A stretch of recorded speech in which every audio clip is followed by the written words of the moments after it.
পৰম জ্ঞানী বুদ্ধদেৱে দুখৰ ওপৰত কিছুমান প্ৰশ্নৰ উত্তৰ বিচাৰি তেওঁ ঘৰৰ পৰা ওলাই গৈছিলে আৰু এই দুখৰ ওপৰত কিছুমান প্ৰশ্ন বিচাৰি যাওঁতেই অৱশেষত তেওঁ বুদ্ধৰ নাম পাইছিলে আৰু সেই বুদ্ধদেৱে এই দুখৰ পৰা পৰিত্ৰাণ পোৱাৰ বাবে কেইটামান কাৰ্যসত্যৰ কথা কৈ থৈ গৈছে। সেই আৰ্যসত্যকেইটাৰ কথা আজি আমি আলোচনা কৰিম। সেই 4টা আৰ্যসত্য কিনো তাৰ বিষয়ে আজি আমি বিশ্লেষণ কৰিম। প্ৰথমটো হ'ল জীৱনত দুখ আছে। বুদ্ধদেৱে কৈছিলে জীৱনত দুখ আছে। আমি জীৱনত যিয়ে নাপাওঁ, যি ধন সম্পদ, গাড়ী ঘৰ, সোণ ৰূপ, উচ্চ পদ ইত্যাদি, তথাপিও আমি দুখী হওঁ। হয়, সকলো সুবিধা থকাৰ বাবে আমাৰ সকলো সুখ থাকিব লাগিছিলে, কিন্তু আমি তথাপিতো আনন্দিত নহওঁ। কিছুমান ব্যক্তিয়ে দুখ দূৰ কৰিবলৈ নিচা আসক্ত হয়, ত্ৰান্তিকৰ ওচৰত যায়, অসৎ সংগত থাকে বা অসৎ উপায়েৰে কম সময়তে ধন উপাৰ্জন কৰাৰ আদি ৰাস্তা বিচাৰি লয়।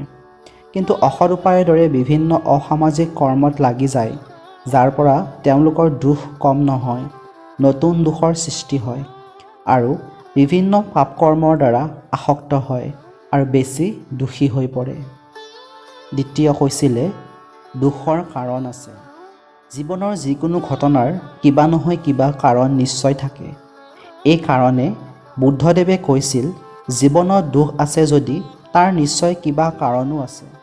দুখৰ কাৰণ বিচাৰিবলৈ আমি আমাৰ আত্মনিৰীক্ষণ কৰিব লাগিব আৰু অতীত আৰু বৰ্তমানৰ সকলো কৰ্মৰ বিশ্লেষণ স্বাৰ্থহীনভাৱে বা পক্ষপাত নকৰাকৈ কৰিব লাগিব।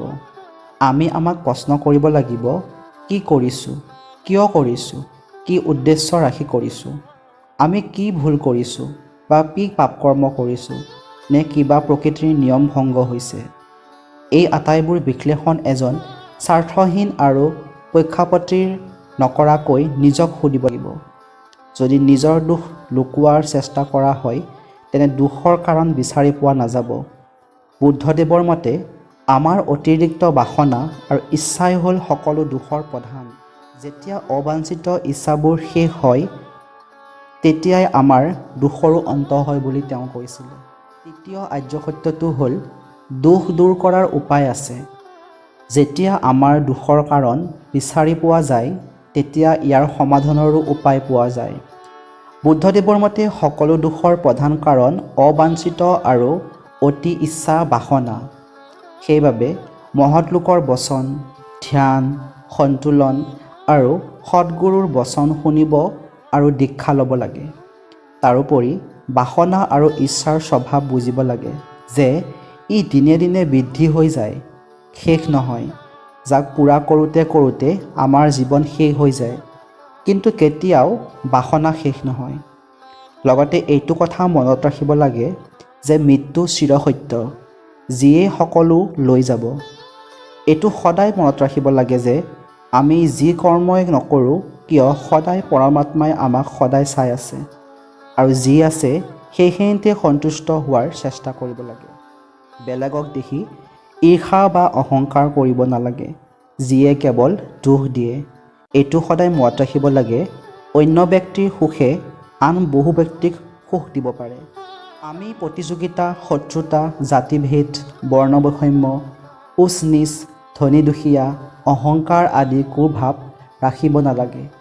আমি লোভো কৰিব নালাগে, কাৰণ এই লোভে আমাক এনে কিছুমান কাৰ্য কৰায় যি আমি কৰা উচিত নহয়, যিয়ে আমাৰ সমস্যা আৰু দুখ সৃষ্টি কৰে। আমি সদায় আমাৰ কৰ্তব্যবোৰ সততাৰে কৰিব লাগে। সমাজৰ হওক বা পৰিয়ালৰেই হওক, বেলেগৰ দুখ কষ্ট বুজিব চেষ্টা কৰিব লাগে। যিমান সম্ভৱ সাধ্য অনুযায়ী সহায় কৰিব লাগে আৰু আমাৰ চিন্তাধাৰা এই ক্ষেত্ৰত বহল ৰাখিব লাগে। আমাৰ দৃষ্টিকোণ যিমানেই বহল হ'ব, সিমানেই আমাৰ মন বিশাল হ'ব। আত্মকেন্দ্ৰিক হ'লে সৰু কথা, সৰু ভাৱধাৰা, সংৰাগ আদিৰ বৃদ্ধি হয় আৰু সৰু সৰু সমস্যা ডাঙৰ যেন লাগে। কিন্তু দৃষ্টিকোণ বা ভাৱধাৰা বিশাল ৰাখিলে সেই সমস্যা আৰু দুখবোৰ সৰু যেন অনুভৱ হয় আৰু ভাৱ হয় পৃথিৱীত দুখ সুখ এখন গাড়ীৰে চকা। সেয়েহে মনত আনন্দ আহে। সেয়েহে সাধ্য অনুযায়ী পৰাপক্ষত আমি সহায় কৰিব লাগে আৰু সদায় নিজৰ অন্তৰ আৰু মন বহল ৰাখিব লাগে। চতুৰ্থ আৰ্য সত্যটো আছিলে নিৰ্বাণ আছে, অৰ্থাৎ দুখৰহিত অৱস্থা আছে। ধ্যান, সাধনা আৰু অন্য ব্যক্তিসকলৰ লগত থাকি থাকি যেতিয়া আমাৰ মন সঁচা প্ৰেম, কৰোণা আৰু দয়াৰে ভৰি যায় আৰু এই সৃষ্টি বা ব্ৰহ্মাণ্ডৰ সৃষ্টিৰ বোধ হয়, সকলো অতিৰিক্ত আৰু অতিবাঞ্ছিত বাসনা আৰু ইচ্ছাৰ পৰা মুক্ত হয়, তেতিয়াই এই সাধকজন নিৰ্বাণ পায় বুলি বুদ্ধদেৱে কৈছিলে। এই অৱস্থা পালে সাধক বুদ্ধ হৈ যায় আৰু তেওঁৰ জীৱনত কোনো দুখ নাথাকে আৰু তেওঁ আনন্দ বা দুখমুক্ত অৱস্থা পায়। সেয়েহে আমি ধ্যানৰ লগে লগে আমি আমাৰ কৰ্মতো সততা ৰাখিব লাগে। বুদ্ধদেৱে কৈছিল, ধ্যানৰ লগতে কৰ্মত সততা ৰাখি আগবাঢ়িব লাগে। মনত কৰোণা, সঁচা প্ৰেম আৰু দয়াভাৱ ৰাখিব লাগে। তেতিয়া আমি নিৰ্বাণ পাওঁ বুলি তেওঁ কৈছিলে আৰু গোটেই মনত বা গোটেই জীৱনত সুখৰ উদয় হয় বুলি বুদ্ধদেৱে কৈছিলে। এইকেইটাই আছিলে আৰ্য সত্য, যিকেইটা বুদ্ধদেৱে আমাক কৈ গৈছিলে, যিকেইটা পালন কৰিবলৈ আমি চেষ্টা কৰিব লাগে। ধন্যবাদ।